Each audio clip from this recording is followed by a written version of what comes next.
Manusia itu bagaikan sebuah mesin metabolisme. Tubuh manusia membutuhkan zat makanan dan oksigen agar kegiatan metabolisme dapat berlangsung untuk menghasilkan energi yang dibutuhkan tubuh. Namun, seperti halnya sebuah mesin, dari hasil kegiatan metabolisme, manusia juga menghasilkan zat sisa yang bersifat racun dan harus segera dikeluarkan dari tubuh. Proses pengeluaran zat sisa pada manusia terbagi menjadi 3. 1. Ekskresi, yaitu proses pengeluaran zat sisa hasil dari kegiatan metabolisme yang tidak dibutuhkan lagi oleh tubuh. 2.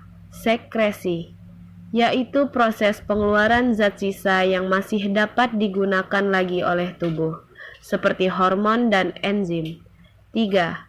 Defekasi, yaitu proses pengeluaran zat sisa hasil pencernaan melalui anus. Pada bahasan video ini, kita akan membahas mengenai sistem ekskresi. Sistem ekskresi. Ekskresi adalah proses pengeluaran zat sisa hasil dari kegiatan metabolisme yang tidak dibutuhkan lagi oleh tubuh. Pada manusia, terdapat 4 organ yang bertanggung jawab dalam sistem ekskresi, yaitu ginjal, kulit, paru-paru, dan hati. Ginjal menghasilkan zat sisa berupa urin. Kulit menghasilkan zat sisa berupa keringat. Paru-paru menghasilkan zat sisa hasil pernafasan berupa karbon dioksida dan uap air. Hati menghasilkan empedu hasil perombakan dari sel darah merah. Struktur ginjal. Ginjal kurang lebih berbentuk sebagai berikut. Apabila dilakukan sayatan menyamping, maka akan terlihat struktur anatomi ginjal seperti pada gambar. Struktur ginjal terdiri atas bagian korteks atau kulit ginjal, medula atau sumsum ginjal, dan pelvis atau rongga ginjal. Di dalam ginjal juga terdapat pembuluh arteri tempat masuknya darah yang akan dibersihkan, disebut arteri renalis. Dan pembuluh vena tempat keluarnya darah disebut vena renalis. 2. Mekanisme pembentukan urin pada ginjal. Sekarang, mari kita melihat dalam mengenai ginjal. Pada ginjal, terdapat unit struktural yang bertanggung jawab dalam pembentukan urin yang disebut sebagai nefron. Nefron terbagi atas beberapa bagian. Badan Malpighi, tubulus contortus proximal, lengkung Henle, tubulus contortus distal, serta tubulus collectivus. Sekarang, mari kita lihat lebih dekat pada badan Malpighi. Pada badan Malpighi, terdapat gulungan-gulungan kapiler darah yang disebut glomerulus dan bagian yang menyelubungi glomerulus yang disebut kapsul Bowman atau simpai Bowman. Darah akan mengalir di dalam kapiler glomerulus disuplai dari arteriola afferent. Afferent berarti masuk dan keluar melalui arteriola efferent. Efferent berarti keluar. Selama darah mengalir, karena pengaruh tekanan menyebabkan molekul-molekul kecil di dalam darah terdorong keluar dari glomerulus melalui ruang antar sel-sel endotel kapiler glomerulus. Sedangkan, molekul-molekul besar seperti protein dan lemak tidak dapat melewati ruang antar sel-sel endotel kapiler glomerulus dan akan tetap berada pada kapiler glomerulus. Sehingga, hanya molekul-molekul kecil yang tersaring saja yang akan ditampung di dalam kapsula Bowman. Proses penyaringan yang telah berlangsung demikian disebut filtrasi. Hasil filtrasi ini disebut urin primer, mengandung molekul-molekul air, urea, amonia, glukosa, asam amino, natrium, dan garam-garam mineral. Tahap pembentukan urin selanjutnya terjadi pada suatu tubulus yang disebut tubulus contortus proximal. Urin primer dari kapsula Bowman akan mengalir di sepanjang tubulus contortus proximal. akan mengalami proses penyerapan kembali zat-zat yang masih berguna bagi tubuh, seperti air, glukosa, asam amino, dan garam-garam mineral menuju kapiler peritubulus, yaitu pembuluh kapiler darah yang mengelilingi tubulus nefron. Sebagian air akan diserap kembali ke dalam darah akibat pengaruh perbedaan tekanan osmotik antara urin primer dan darah. Glukosa dan asam amino akan diserap kembali melalui transport aktif melewati epitel tubulus menuju kapiler peritubulus, sedangkan molekul-molekul yang tidak berguna seperti urea dan amonia akan tetap berada pada tubulus contortus proximal. Proses penyerapan kembali yang telah berlangsung disebut reabsorpsi. Hasil dari reabsorpsi disebut sebagai urin sekunder, yaitu urin yang sudah tidak lagi mengandung zat-zat yang masih berguna seperti glukosa dan asam amino, menyisakan zat sisa yang tidak berguna lagi seperti urea, amonia, dan sebagian kecil garam-garam mineral. Selanjutnya, urin akan mengalir memasuki daerah tubulus yang melengkung dan menyempit, disebut lengkung Henle. Daerah lengkung Henle dapat dibagi menjadi dua, yaitu daerah turun atau descendant dan daerah naik atau ascendant. Urin yang melewati daerah turun akan tetap mengalami reabsorpsi, sedangkan daerah naik akan mengalami augmentasi.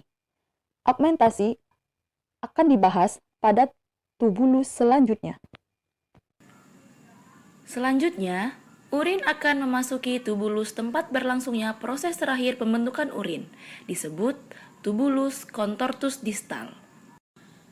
Di dalam tubulus distal, urin sekunder akan mengalami proses augmentasi, yaitu proses penambahan zat sisa yang tidak diperlukan dari kapiler peritubulus ke tubulus. Zat sisa yang tidak diperlukan lagi ini berupa hormon yang tidak digunakan lagi oleh tubuh, zat antibiotik, zat obat-obatan dalam jumlah berlebih atau yang tidak digunakan lagi oleh tubuh, amonium, dan zat-zat lainnya.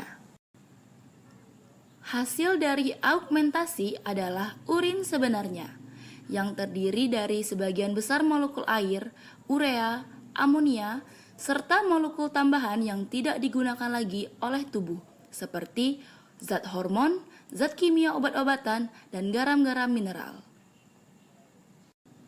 Selanjutnya, urin sebenarnya akan memasuki tubulus colectivus atau tubulus penampung yang nantinya akan mengalir menuju pelvis. Organ ekskresi lainnya. Selain ginjal, organ ekskresi lain pada tubuh manusia adalah kulit, paru-paru, dan hati. Baiklah, yang pertama adalah kulit. Kulit terbagi atas dua lapisan, epidermis dan dermis. Lebih lanjut dibahas pada bab sistem integumen. Pada bagian dermis, terdapat kelenjar keringat yang berfungsi menghasilkan keringat yang mengandung air dan garam-garam mineral. Keringat dihasilkan ketika kapiler pembuluh darah bawah kulit melebar karena pengaruh panas atau pengaruh hormonal dan sebagainya. Darah akan melewati lapisan bawah kulit atau subkutan lebih banyak. Sebagian air dan garam mineral akan berdifusi menuju kelenjar keringat, kemudian akan dihasilkan sebagai keringat yang nantinya akan keluar menuju pori-pori kulit. Paru-paru. Pada paru-paru terdapat alveolus, tempat terjadinya proses difusi oksigen dan karbon dioksida. Proses ini menyebabkan oksigen masuk ke dalam darah dan karbon dioksida dilepas menuju ruang alveolus. Dari alveolus, karbon dioksida kemudian dilepaskan keluar dari tubuh. Proses lebih lanjut dibahas pada bab sistem pernapasan. Hati. Sel-sel darah merah yang sudah tua akan dirombak menuju hati menjadi zat empedu. Seperti yang pernah dibahas pada sistem pencernaan, zat empedu membantu dalam sistem pencernaan untuk mengemulsikan atau mengumpalkan lemak agar mudah dicerna. Contoh penyakit-penyakit pada sistem ekskresi. Batu ginjal. Batu ginjal disebabkan oleh urin tertampung dalam waktu yang lama dengan kandungan air yang sangat sedikit. Zat urea pada urin mengeras membentuk struktur kristal atau batuan tajam. Kristal batuan urea ini dapat ikut mengalir bersama urin menuju ureter ginjal. Karena strukturnya yang keras dan tajam, kristal batuan urea ini akan tersangkut pada ureter dan dapat melukai ureter, menyebabkan rasa sakit pada penderita. Diabetes insipidus.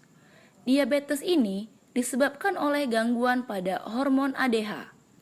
Hormon ini bertanggung jawab dalam proses pengaturan reabsorpsi. Ketika hormon ADH tidak berfungsi sebagaimana mestinya, proses reabsorpsi terganggu, sehingga kandungan zat-zat yang masih berguna seperti glukosa dan asam amino tidak diserap kembali dari urin primer. Akibatnya, urin yang dikeluarkan dari tubuh masih mengandung glukosa dan asam amino.